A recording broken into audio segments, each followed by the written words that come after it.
el deber revolucionario acudir al llamado de un pueblo hermano cuando se cernía sobre él y su soberanía recién ganada.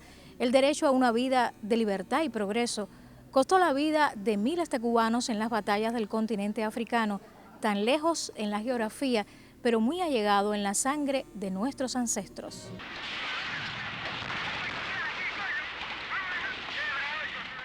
Un joven de esta isla, nacido en Santa Rosa de Duaba, en Baracoa, el 13 de mayo de 1964, fue consecuente con sus sentimientos revolucionarios y marchó a la República Popular del Congo sin vacilar, siguiendo el ejemplo de su padre, combatiente del ejército rebelde, y de su hermano mayor que estuvo en el Congo con el Che en 1965.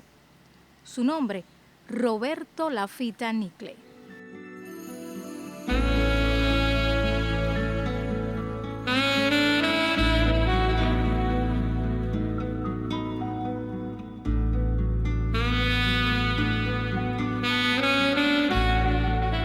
Robertico siempre fue un muchacho muy, así, ¿cómo se llama? Muy humano y él se preocupaba mucho por todo, se preocupaba por la familia, por todo, y en especial por el trabajo.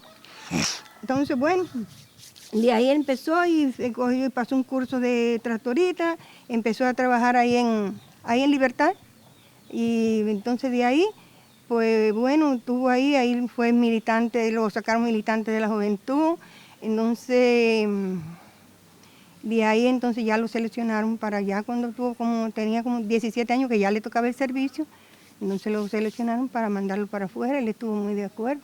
Entonces, bueno, como te dije que bueno, él me mandaba algún regalito de allá, yo lo conservaba tanto que en final ahí lo tengo, como un monedero, una pañoleta, un pullover, que ya eso lo tengo de recuerdo. En 1983, Roberto Lafita es llamado a cumplir misión internacionalista en África como soldado del servicio militar activo. Se le destina a la región conocida por Punta Negra, sitio geográfico estratégico que jugó un papel muy importante en las contiendas libertarias africanas.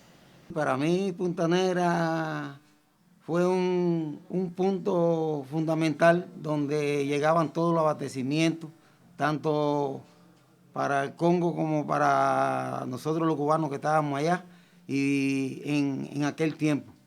O sea que es la zona realmente donde llega toda los barcos, todas las cosas, y entonces de allí se transporta a través de ferrocarril para Brazzaville.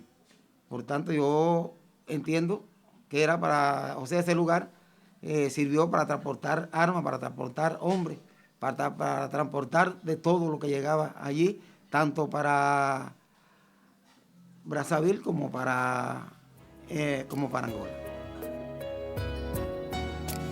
El ejemplo de su hermano Juan y de su padre combatiente del ejército rebelde y cooperante internacionalista en Angola, cuando Roberto tenía 14 años de edad, fue decisivo en su formación política y revolucionaria. Ganó la militancia de la UJC y fue un trabajador cumplidor con su puesto de operador de equipos en el distrito agropecuario Libertad de la Isla de la Juventud.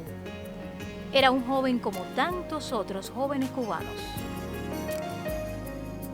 Una gente normal, muchachos alegres, le gustaba la fiesta, le gustaba de vez en cuando hacer el trago. Pero muy celoso con el trabajo, en aquellos tiempos era así. Era operador aquí en la base de Libertad. Luego él tenía muchos amigos también aquí.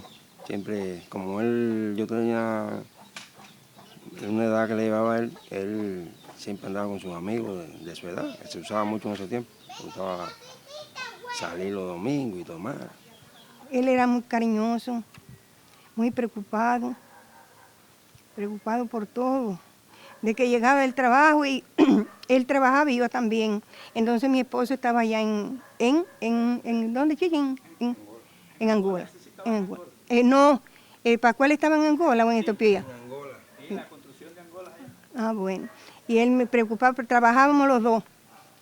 pero que luego él tenía problemas con el tractor, se rompía y entonces estaba ahí, a veces eran las 12 de la noche y no regresaba porque él nunca dejaba el tractor solo. Si a las 2 de la mañana lo iban a buscar, él regresaba a esa hora.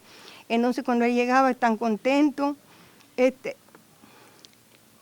decía él como preocupado por si yo había almorzado, que ¿qué le había hecho de comida?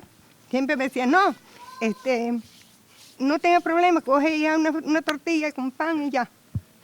Y así pasábamos el día y las partes de la noche. Yo le puedo decir de Roberto que yo lo conocí cuando vino niño para aquí, pues yo siempre he vivido por aquí y él creció en este lugar, como decía la mamá al inicio. Y entonces yo en ese momento era el presidente del CDR, pero este era un CDR muy grande y después se multiplicó el CDR, sí, pero estoy presidente del CDR de al lado. Y entonces él era un muchacho entusiasta y le gustaba participar en todas las actividades. O sea que era una gente muy preocupada por sus cosas y además muy entusiasta y buen compañero además en el poco tiempo que se dedicó aquí, porque bueno, como decía la mamá, a los 17 años él se fue para el servicio. Y bueno, en ese tiempo estuvo con nosotros aquí y era una persona muy entusiasta y muy buen compañero, además muy alegre. Y le gustaba participar en todas las actividades y que le dieran tareas. Cuando él vino de allá del África, que yo fui a recogerlo en la terminal de la lancha, pues yo tenía una moto, fui en la moto a recogerlo. Y después que pasaron, que nos saludamos y eso, entonces cuando llegamos aquí a la casa, y él traía un reloj grande, un reloj español. Y yo, entonces sin yo irme allá acá, me dijo, ¿no te gusta el reloj ese? Y entonces yo le digo, bueno, sí. Dice, bueno, mira, coge, ese es tuyo. Y yo decía, no, pero no, coge, ese es tuyo. Así que él demostró que él no tenía era una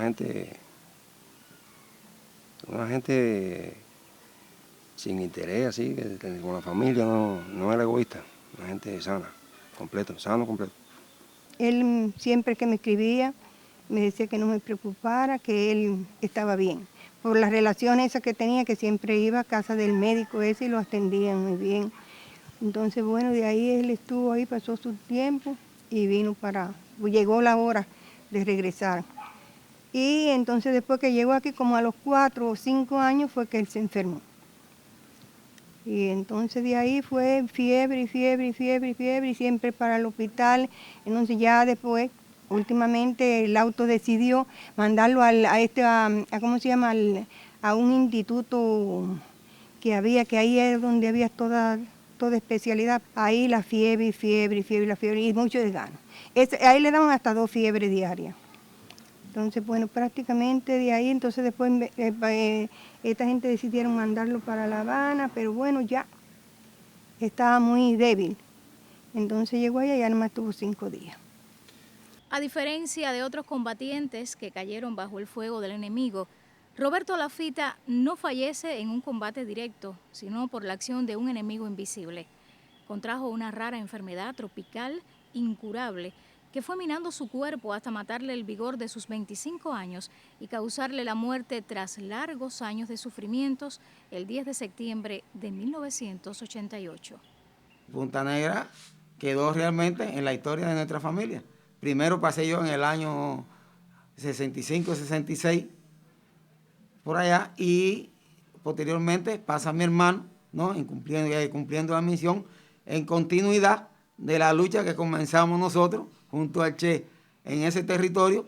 Él después lo continuó en los pasados 10 años de aquello. Se despidió de su país, de sus seres queridos, de su barrio, y marchó a la misión para ser un combatiente de la revolución. Regresó con la muerte inevitable, esa muerte que hoy combaten en la misma tierra otro ejército de batas blancas.